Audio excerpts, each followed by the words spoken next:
Mwaka 2025 ndo ambako tunamalizia chaka tu chaka mtaa kwa mtaa. Basi kwa wale ambao wako sehemu za Mtakura, Kinindo, wapi na wapi, Bujumbura bana, jiandae chaka tu chaka mlangoni kwako wa kusaka vipaji ili kutangaza ikiwa kweli vipaji vinafichama kwenye vichaka hivi vya mitaa au vipi.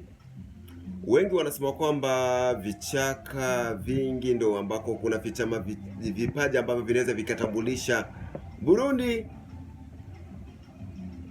kwa muziki. Je, vipo? Kwa hiyo MWK TV imekuletea nafasi kubwa sana ya kukusaka wewe ambaye imekupa nafasi utangaze kipaji chako. Huenda kuna sponsor ambaye labda atakushika mkono. Hii biashara ya kuwekeza kwenye burudani bana,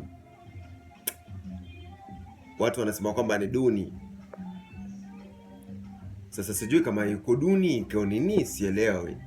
Lakini kweli tutaaminia kwa kila ambacho tutakazi kuvyosaka vipaji, na kweli utakuwa umejionea. Kwa hiyo usikose kwenda YouTube kusubscribe, kucomment na kushare MWK TV kuona mambo mengi sana na mzunguko mzima wa chaka tu chaka utakavyokuwa, na istoshe pia vipaji na watu ambao watakaokuwa wamepata support kwa wingi sana kutokana na vipaji vyao ambavyo watakavyotangaza